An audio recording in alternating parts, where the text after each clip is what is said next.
Buying, selling or renting real estate in the Whitsundays? You need the team that will provide you with help, experience and results. Ray White Whitsunday sales team has over 100 years experience in local real estate, which is why Ray White Whitsunday sells more real estate than anyone else. Whether it's residential sales, commercial leasing, marine or rural sales, Ray White Whitsunday have the solution.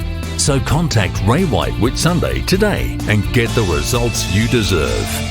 It's 8:30, time for our weekly real estate market report. Thanks to Ray White Whitsunday. And this morning we're chatting to Mark Beale, principal of Ray White Whitsunday. Mark's been selling real estate in the Whitsundays for the last 25 years, and he has some advice for those who are looking to sell their property. Good morning, Mark. Good morning, Tom. Thanks for having me again. You're more than welcome. I thought today we might talk about vendors who are thinking about selling their home. When selling your home, what are some of the most important things to keep in mind? In my opinion, Tom, the most important thing to keep in mind when you're selling your home is choosing the right agent, because that is a really important part of the process. So why is the agent you choose most important? Choosing the correct agent or the right agent for your fit is vital to the success of the sale, because you really need to have an agent on your side that you 100% trust and you can work together, and working together is the key point there, and that's what gets you a great result. What we find when perhaps sellers aren't truthful about some things, there's always things that pop up and jeopardize the sale. So being honest and open with your agent is really important, and in particular when we're negotiating a deal, if something pops up, the seller hasn't told us about the fence is over the boundary, for example, or something like that, that's when things go wrong. And that's the easiest way to kill a deal, especially if you've agreed with a buyer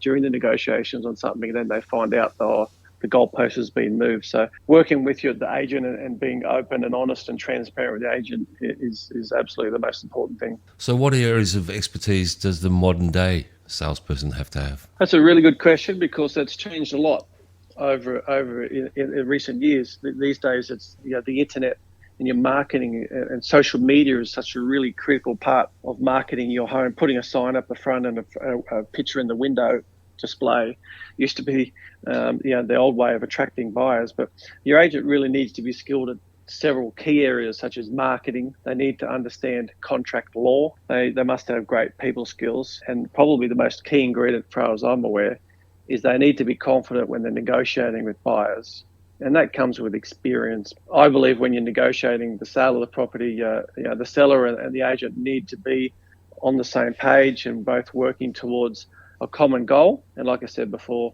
sometimes I do see owners that keep things secret, and that really doesn't work.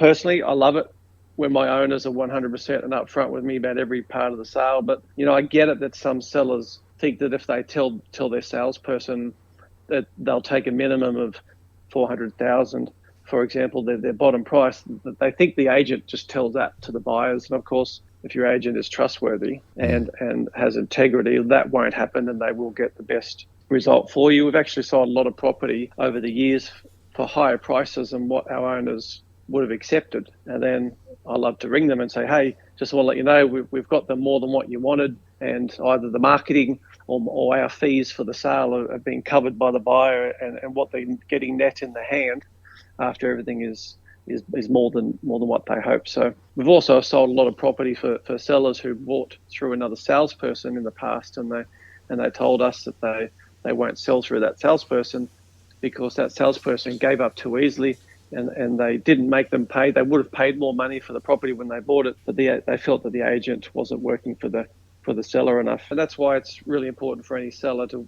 trust their agent 110%. Are there any other things that people need to look out for? Yeah, there are a few things. I think it's certainly in the market when there's not many listings around and not many people selling, or agents doing whatever they can to get a listing, you need to be aware of the salesperson that tells you the highest price but can't substantiate how they came up with that price. So they should be able to tell you how they came up with that price and the plan of action of how to achieve that goal. We'll know of a story about a salesperson that bought the listing. Can you tell our listeners what that means? Yeah, sure. Buying the listing is pretty much what I've suggested just before there, where a salesperson tells an owner they'll get $450, and the other agents or salespeople they're talking to might be saying $400, and then of course the seller's going to think, oh, well, there's an extra 50 in it for me. I've got to give this guy, this other agent a try. We'll go with him. He'll get me 450. And then, three weeks into it, there's crickets and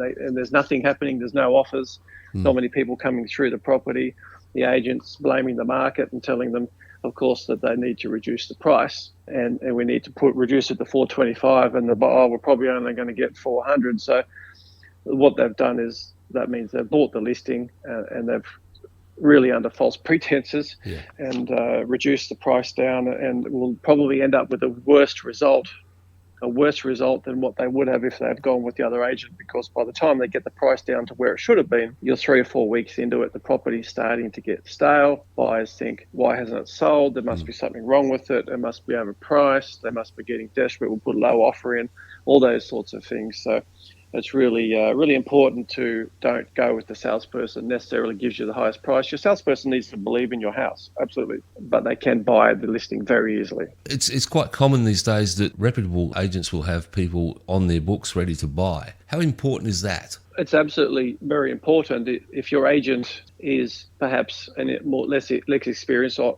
salesperson, they haven't sold many properties in that area, they may not have buyers, and that's a big consideration to take. But what sellers need to keep in mind is perhaps sometimes first offer is not exactly the best offer, and you shouldn't be rushing into it. Some people will perhaps be tending to take the first offer that they get rather than expose the property to the market and see what else is out there. And that's where the marketing comes in, and the experienced agents will perhaps slow the process down a bit and go, hang on, just because it's the first offer doesn't mean it's the best offer. Let's just see what's out there. And of course, sometimes first offer might be the best offer, but in most occasions it's generally not. So you're really best to take the property to the market properly, expose it to as many buyers as you can, and then see where it lands. All right, Mark, thanks for your time this morning. Enjoy your Thursday. Thank you. IslandFM.